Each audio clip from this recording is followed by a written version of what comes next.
E agora a nossa revisão da quarta semana da disciplina lógica de programação. O que a gente vai ver? Como na próxima semana a gente vai começar a trabalhar com Python, a gente resolveu fazer uma revisão das últimas 3 semanas, né, para a gente finalizar essa parte de pseudocódigo.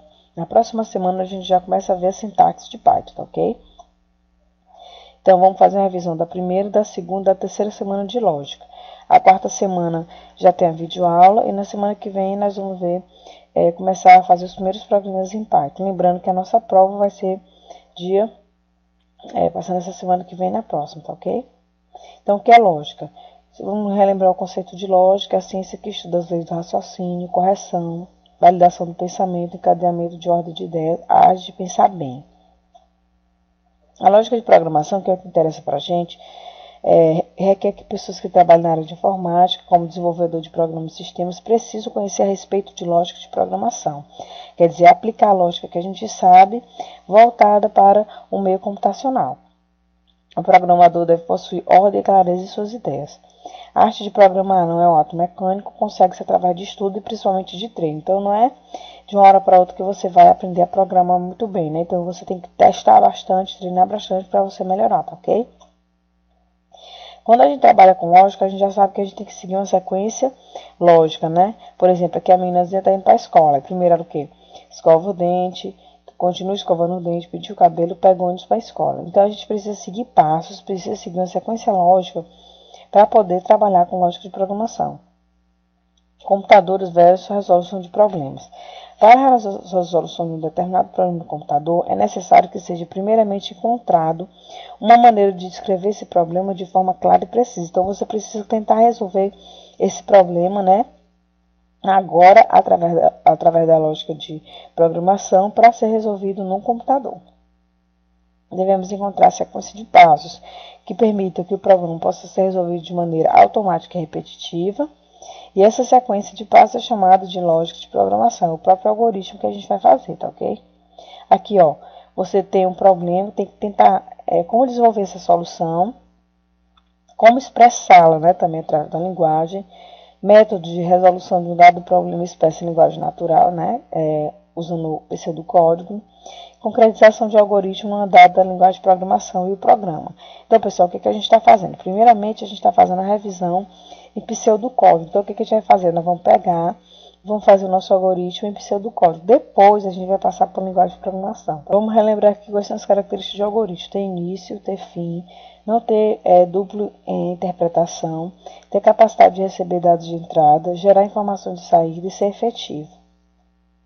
Que é a montagem do algoritmo, a gente tem que saber qual é a entrada, os dados de entrada do algoritmo, como vai ser o processamento, quais são os cálculos que vão ser executados e a saída, que são os dados processados. A gente pode escrever o algoritmo de forma narrativa, linguagem natural e o bloco e o diagrama de bloco. E depois a gente vai ver o pseudocódigo. Narrativa. A gente deve usar somente verbos por frase. Imaginar que você está desenvolvendo um algoritmo para pessoas que não trabalham com informática. Usar frases simples e curtas, ser objetivo. Procurar usar palavras que não tenham duplo sentido. Vamos ver o exemplo. Trocar um pneu furado, calcular a média de um aluno. Então, isso aqui são descrições narrativas. Nesses exemplos aqui a gente já até viu.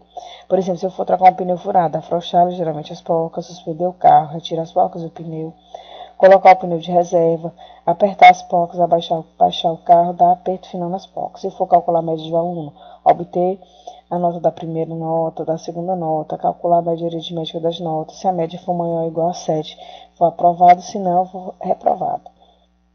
O diagrama de bloco, ele é uma representação gráfica de um algoritmo, tá certo? Aí ele vai representar tudo o problema todinho, a gente vai tentar resolver através de uma representação gráfica. Exemplo aqui, ó, início, nota 1, nota 2, nota 3, fim. Então, o que ele está fazendo é a leitura de 3 notas. Quais são as notas? 1, 2 e 3. A média, aqui também tem, ó, início, né?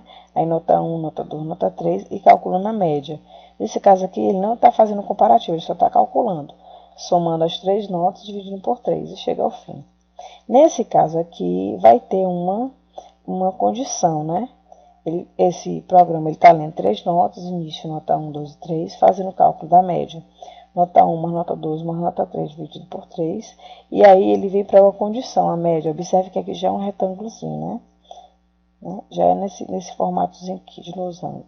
Aí o que ele diz? Se a média for maior ou igual a 7, ele vem para cá. Sim, é aprovado. Se não, vem para reprovado e vai para o fim do programa. Observe que já apareceu esse módulo aqui diferente que não tinha nos outros exemplos. Que é um condicional. Se sim, vem para cá. Se não, vai para o outro lado, tá ok? Aí, já que a gente já sabe fazer uma linguagem narrativa, a gente também tem que entender que existe a linguagem de programação, né? Que o algoritmo serve como forma mais genérica, depois a gente tem que transformar na linguagem de programação. Programação é uma habilidade que permite ao programador pegar um algoritmo e representar na notação de um programa, que pode ser executado por um computador. E os programas são escritos em linguagem de programação, tá ok? Bom, vamos só entender o conceito de relembrar programas de computador. Um computador ele não executa nada. Para que ele faça uma determinada tarefa, calcular, por exemplo, a folha de pagamento, é necessário que ele execute um programa. Então, o programa é o conjunto de instruções que indica ao computador passo a passo o que ele tem que fazer, logo, nada mais é do que um algoritmo computacional, escrito em linguagem de programação. Então, o que a gente vai fazer? Vai fazer um algoritmo, depois vai transformar ele em pseudocódigo, né? Depois vai transformar ele em linguagem de programação. Quando a gente pega esse algoritmo e transforma em linguagem de programação, a gente acabou de fazer um programa de computador. Uma linguagem de programação ela contém os comandos, né, que faz o computador escrever algo na tela, realizar cálculo, receber entrada de dados, milhares de outras informações que precisam estar em ordem lógica. E aí a gente precisa entender aqui como é que a gente vai fazer para criar os primeiros algoritmos no pseudocódigo. Ele tem que saber quais são as variáveis, né, que são as informações que tem que armazenar na memória, o tipo dela, inteiro, caractere real e lógico. Os operadores que a gente vai trabalhar, adição, subtração, multiplicação, divisão exponencial. E aí eu falei para vocês também do mod, né? A gente fez alguns exemplos com operador aritmético mod, que pega o resto da divisão inteira. Os operadores relacionais, que é igual, diferente de, maior que, maior igual, menor igual. E os operadores relacionais referentes a vamos dizer assim, valores verdadeiros e falsos, né? Verdadeiro e operador e ou não. E toda vez que você tiver um operador e, você precisa de dois verdadeiros para ser verdadeiro. Se você tiver pelo menos um falso, tudo se torna falso. No ou é o contrário. Se você precisa de pelo menos um verdadeiro para o resultado ser verdadeiro. Um não é a negativa do que você está fazendo. Verdadeiro não se torna falso. E falso não se torna verdadeiro. O pseudocódigo, vamos ao que realmente interessa para a gente, né? São algoritmos descritos em linguagem chamada pseudocódigo, algumas vezes também conhecido como Portugal. São algoritmos independentes da linguagem de programação, e ao contrário da linguagem de programação, não existe forma rígida de escrever o algoritmo. Então, quando você trabalha com pseudocódigo, você está escrevendo um algoritmo, e aí você pode transformar na linguagem de programação que você quiser. Os principais comandos do pseudocódigo são os blocos de instruções, declaração de variáveis, atribuição, entrada de dados e saída de dados. O comando de atribuição vai ser igual. A expressão no lado direito é avaliada para produzir um valor que depois é associado à variável do lado esquerdo. Então, no caso aqui, x recebe 2 mais 2. Então, x está recebendo o somatório de 2 mais 2. Somatório x mais y. O somatório está recebendo quem? X mais y. E essa expressão y aqui, 3.9 multiplicado por z multiplicado por 1 menos z entre parênteses. Então, tudo isso aqui são comandos de atribuição, representado pelo sinal do igual. A entrada de dados é feita através do comando leia, né, que a gente já viu. Leia, aí você coloca entre parênteses a variável, pode ser uma, pode ser várias, se você quiser ler mais de uma variável ao mesmo tempo. E aqui tem um exemplo de entrada de dados, ó. Estou criando o início do bloco de instrução, início, fim. Aqui estou criando variável real, preço unit, preço tot, inteiro, quant. Estou lendo a entrada de dados, vai ser o preço unit, e lendo o quant. E preço total vai ser o preço unit vezes multiplicado pelo preço quant. Vamos ver o escreva, que é a saída de dados. A saída de dados tem o escreva, né? Que aqui, observe bem aqui o seguinte. Quando eu encontrar um tipo real, ele é chamado também de o float, né? Em algumas linguagens conhecido como float. Então, quando a gente colocar a saída, para eu poder mostrar o preço total, eu preciso colocar %F e depois vírgula a variável que eu quero mostrar. Então, por isso que fica entre parênteses %F e a variável que eu quero mostrar, tá ok? Isso aqui é saída de dados. Ou escreva. A construção de um pseudocódigo precisa entender o problema, fazer a elaboração da solução algorítmica e depois codificar em pseudocódigo. um exemplo aqui. Aqui um exemplo já usando o quê? Entrada de dados, processamento e saída. Qual vai ser o bloco de instrução? Início e fim. Cria as variáveis real, pi, raio e área. Pi está recebendo 3.14. Escreva, digite o raio. Leia raio. A área vai ser igual a pi vezes raiz, raio. O que é esse raiz? Raiz vai ser a funçãozinha que vai existir no pseudocódigo e serve para calcular a raiz quadrada de uma variável qualquer. Então, quando eu coloco assim, raiz, raio, eu estou dizendo que vem aqui, ele vai mostrar o que é a raiz quadrada do raio, vai ser multiplicado ao pi, tá? E escreva, vai mostrar na tela, né? A área do círculo é por cento F, que é a área, tá ok?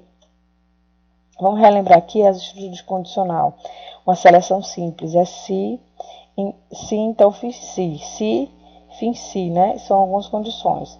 Seleção. Quando a gente vai encontrar uma condição, é quando ele verifica se uma certa condição é verdadeira ou não, para ele continuar executando o pseudocódigo. Ó, se, então, né, início do bloco, aqui são os comandos que vão ser executados, fim se. Ele só vai entrar nesse bloco se essa condição for verdadeira. Se a condição for falsa, ele não entra nessa execução desse bloco. Então, a condição for verdadeira, ele executa o bloco verdade. Se for falso, ele não é executado, tá ok? Pessoal, a gente também tem a estrutura de controle condicional, seleção composta. Se então, se não, fim se. A instrução, o conjunto de instruções executadas, se o teste condicional verifica o retorno verdadeiro. Caso o resultado seja falso, outra instrução ou conjunto de instruções é executado. Assim, a seleção composta permite desviar o fluxo para dois caminhos distintos, né? Se lá na condição simples, a gente já tem o se, né? Se for verdadeiro, ele executa. Se não, ele vai para o final. Aqui não, ele executa se for verdadeiro e também executa se for falso. Ó, eu tenho um bloco verdade e um bloco falsidade. Se essa condição for verdadeira, eu executo esse bloco. Se essa condição for falsa, eu venho para o se não e executo esse bloco e termina, fim se. Né? Se a condição for verdadeira, o bloco verdade é executado. Se a condição for falso, o bloco falsidade é executado. Tem também a múltipla escolha, né? Que é escolha caso. Escolha x, caso o valor de x seja um valor tal, ele vem para o caso x, caso V1, aí executa os comandos C1. Caso V2, executa os comandos C2. Caso V3, executa os comandos C3. Caso V4, executa os comandos 4. E outro caso é quando é uma exceção, não acontece nenhum desses tipos de ocorrência. E aí vem por fim escolha. Né? A gente também pode pegar e criar essas seleções, condições encadeadas, colocar uma dentro da outra, né? Inserida dentro da outra, formando uma estrutura de seleção chamada de estrutura de seleção encadeada. O encadeamento dessas instruções também é conhecido como alinhamento de instruções de seleção. Não existe um limite de quantas estruturas de seleção pode estar dentro da outra. Então, quando você precisar colocar uma condição, você pode colocar uma seleção de condição dentro de outra. E também pode colocar também repetições dentro de seleção e seleção dentro de repetições, que a gente já viu no exemplo, tá, pessoal? Aqui tem exemplo, ó. Aqui, se a condição for verdadeira, ele executa aqui, se não, vem para cá. Aí ele já colocou outra condição dentro do não. Condição, se for verdadeiro, vem para cá, se não, vem para não. E aí vem para essa finalização. Então, isso aqui a gente pode estar criando condições dentro de outras condições, seleções dentro de outras seleções. São seleção combinada, encadeada ou alinhada. Então, pessoal, desejo para você bons estudos.